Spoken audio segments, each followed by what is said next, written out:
की माइनॉरिटी को और विशेषकर मुस्लिम भाइयों को भड़काया जा रहा है।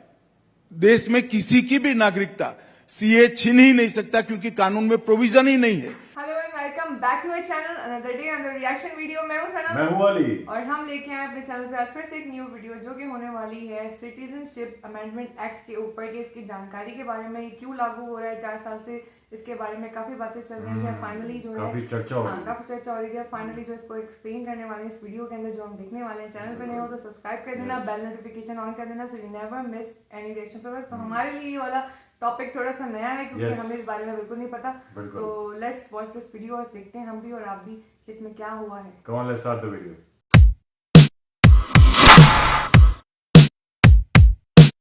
इसकी माइनॉरिटी को और विशेषकर मुस्लिम भाइयों को भड़काया जा रहा है। देश में किसी की भी नागरिकता सीए छीन ही नहीं सकता क्योंकि कानून में प्रोविजन ही नहीं है।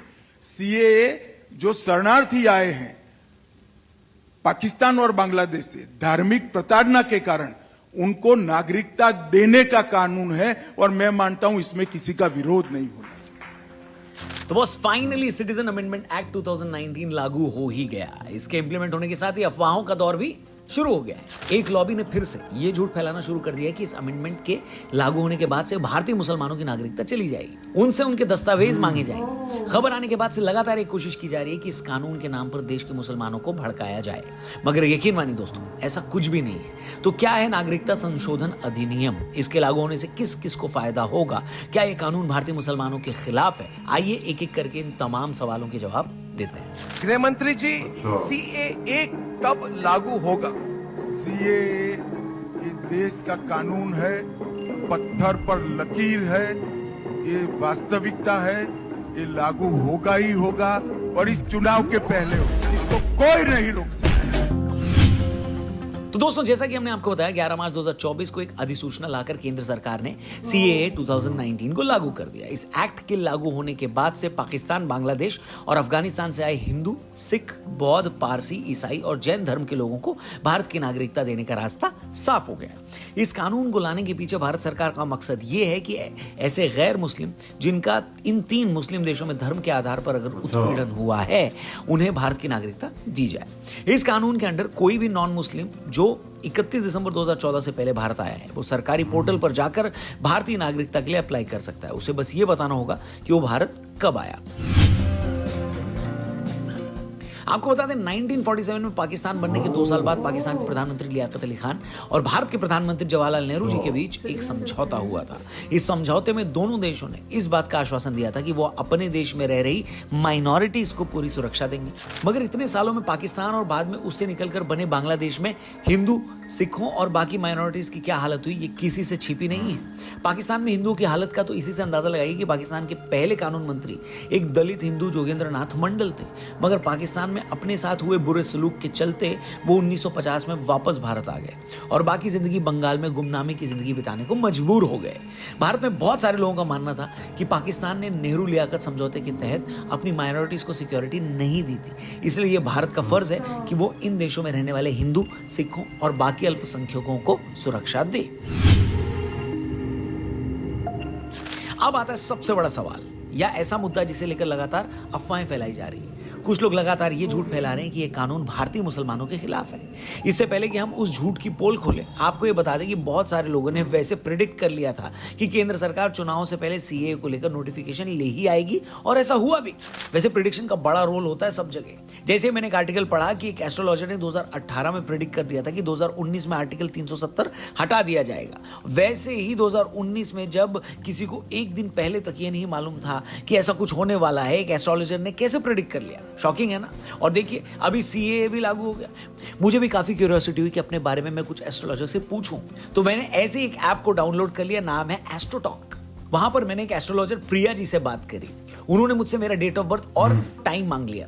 जैसे मैंने उन्हें वो दोनों चीजें शेयर करी, उन्होंने मुझसे कहा कि क्या आप मीडिया या सोशल मीडिया से रिलेटेड एंटरटेनमेंट फील्ड में कोई काम करते हो?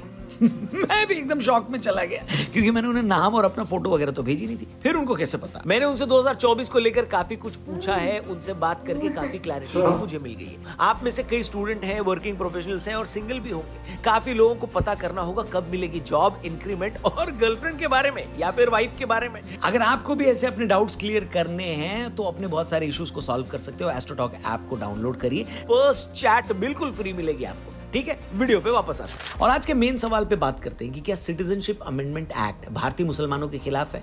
तो इस बारे में साफ कर दें कि इस कानून का भारत के मुसलमानों से कोई लेना देना नहीं है। सरकार ने भी क्लियर किया कि सीए नागरिकता देने का कानून है, न कि छीनने का, और इसका भारत के नागरिकों से कोई लेना देना नहीं है।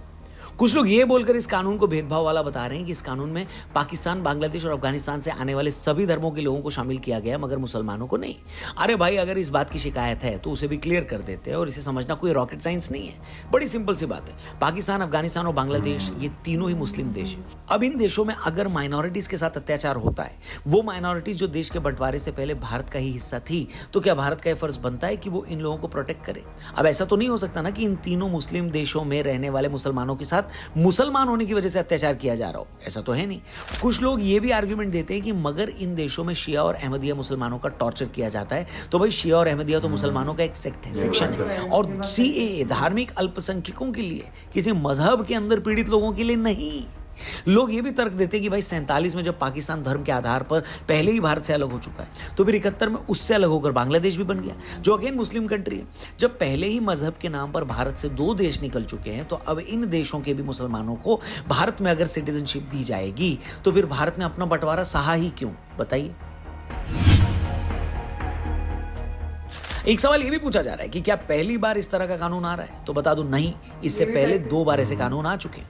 आपको बता दें, इस तरह का पहला कानून 1950 में तब आया था जब नेहरू जी देश के प्रधानमंत्री थे और डॉक्टर अंबेडकर देश के कानून मंत्री थे। उस वक्त दी इमिग्रेंट एक्ट लाया गया था। उस कानून को लाने के 2 मकसद थे। एक तो जो लोग किसी गलत इरादे से असम में घुसे थे, उनकी पहचान करके उन्हें देश से बाहर निकालना, और दूसरा ऐसे सिखों और हिंदुओं को भारत में रुकने की इजाजत देना जिनका धर्म के आधार पर पाकिस्तान में उत्पीड़न हुआ था और वो भारत में आ गए थे। इसके बाद 2003 में वाजपेयी जी की सरकार ने गुजरात और राजस्थान की सरकारों को ये खास राइट्स दिए थे कि वो पाकिस्तान और बांग्लादेश से प्रताड़ित होकर आए हिंदुओं और सिखों को भारत की नागरिकता दें। आपको बता दें, सीए को लेकर नोटिफिकेशन आने के बाद कोई भी एलिजिबल आदमी पोर्टल के माध्यम से ऑनलाइन अप्लाई कर सकता है। खबर आने के बाद से इस फैसले पर सबसे ज्यादा स्वागत पश्चिम बंगाल की मतुआ कम्युनिटी कर रही है। फैसला आने के बाद से ये लोग लगातार सेलिब्रेट कर रहे हैं। ये वो कम्युनिटी है जो बेसिकली पूर्वी पाकिस्तान से बिलोंग करती है, और बांग्लादेश बनने के बाद ये लोग भारत आए थे। आपको जानकर हैरानी होगी कि पश्चिम बंगाल में मतुआ कम्युनिटी के 30 लाख लोग हैं। जी हाँ, 30 लाख लोग। अभी तो हमने सिर्फ एक कम्युनिटी की बात की है। पूरे देश में ऐसे कितने शरणार्थी होंगे जो पाकिस्तान और बांग्लादेश से भागकर भारत आए होंगे, इसका आप सिर्फ अंदाजा लगा सकते हैं। यह देखकर सच में बड़ी हैरानी होती है कि जब 2019 में सीए कानून पास हुआ था, तब भी बड़े लेवल पर लोगों ने इसे बिना समझे एंटी मुस्लिम अनाउंस कर दिया था। देश में इसे लेकर बवाल बहुत ज्यादा हुआ था। 100 से ज्यादा लोग उन प्रदर्शनों में मारे गए, और हुआ क्या? हुआ यह कि इसका सबसे ज्यादा नुकसान उन नॉन मुस्लिम्स को हुआ जो इतने सालों से भारत की नागरिकता का वेट कर रहे थे। दोस्तों, हमें समझना होगा कि दुनिया में बहुत सारे रिलीजन्स कई देशों में फैले हुए हैं। उन धर्मों के लोग उन देशों में रह रहे हैं, मगर हिंदू हो, सिख हो, जैन हो या पारसी हो, ये वो लोग हैं जिनका असल घर भारत है। अगर पाकिस्तान या बांग्लादेश में हिंदू बच्चियों के साथ लगातार जुल्म हो रहे हैं, आए दिन उन्हें कन्वर्ट किया जा रहा है, और ये लोग सोशल मीडिया पर भारत से खुद को बचाने की अपील कर रहे हैं, तो क्या हम चुपचाप ये सब देखते रहें? उधर तो कह नहीं सकते हम, हमको दुख होता है। होली करते किसी पे रंग गिर जाता मुसलमानों पे, तो मुसलमान हमको मारने दौड़ते थे। आज हम विश्व गुरु बनने का ख्वाब देख रहे हैं। दुनिया में हमारा रसूख भी बढ़ा है, मगर ऐसे रसूख का, ऐसी ताकत का क्या फायदा जब हम अपने ही मूल निवासियों को न बचा पाए, उन्हें शरण न दे पाए। हैरानी इसलिए भी है कि सीए के जरिए हिंदुओं और सिखों को भारत में लाने का इनडायरेक्ट विरोध वो लोग कर रहे हैं जिन्होंने न जाने कितने लाख रोहिंग्याओं को गैर कानूनी तरीके से भारत में बसा दिया है। वो रोहिंग्यास जिनका न जाने कितने अपराधों में नाम सामने आया है। इसलिए जो भी लोग सीए का विरोध कर रहे हैं या कर रहे थे, उन्हें ये बात अच्छे से समझ लेनी चाहिए कि किसी अफवाह के बहकावे में आकर वो उन लोगों पर जुल्म न करें जिनके लिए भारत ही एकमात्र सहारा है। अगर हम भी इन लोगों को पनाह नहीं देंगे तो उन लाखों बच्चियों का, नौजवानों का वही हश्र होगा जो आज तक इन देशों में होता आया है। उम्मीद है हमने इस मामले पर एक एक पहलू अच्छे से आपके सामने रख दिया होगा। बाकी आपकी इस मामले पर क्या राय है कमेंट करके जरूर बताना, या अब भी इसे लेकर कोई सवाल है तो कमेंट बॉक्स में उसे पूछ सकते हैं। हम उस पर एक वीडियो आगे और बनाएंगे और अच्छे से उसे भी एक्सप्लेन जरूर करेंगे। और हाँ, डिस्क्रिप्शन में जो लिंक दिया है उस पर क्लिक करके एस्ट्रोटॉक ऐप को जरूर डाउनलोड करिएगा और लाइफ के प्रॉब्लम्स को सॉल्व करिएगा। चैनल सब्सक्राइब करके जाइएगा, फेसबुक पे देख रहे हैं तो पेज को जरूर लाइक करिएगा। थैंक यू फॉर वॉचिंग, जल्दी मिलते हैं। जय हिंद, जय भारत। ओके, तो ये काफी एक सीरियस मैटर के ऊपर बेसिकली वीडियो हाँ, थी। ये 2019 में अमेंडमेंट था, हाँ, तो वो मुझे समझ आ गया बेसिकली कि वो किस बारे में था। हाँ। तो ये जो पाकिस्तान के अंदर जितनी भी मिनोरिटीज रहती हैं और उनको प्रोटेक्ट करने के लिए आई थिंक मोदी साहब ने जो है ये एक इनिशिएटिव लिया है। पाकिस्तान, बांग्लादेश, मीन्स हम तो अफगानिस्तान। पाकिस्तान के पर्सपेक्टिव से बात करेंगे ना, तो ये बात है क्योंकि मैंने भी कुछ दिनों पहले सोशल मीडिया पे कुछ इस तरह की वीडियोस देखी थी जिसमें ये दिखाया था कि 2 हिंदू लड़कियां थी जिनको कन्वर्ट करने की कोशिश की जा रही थी और उन्हें कहा जा रहा था कि मुसलमान बनो।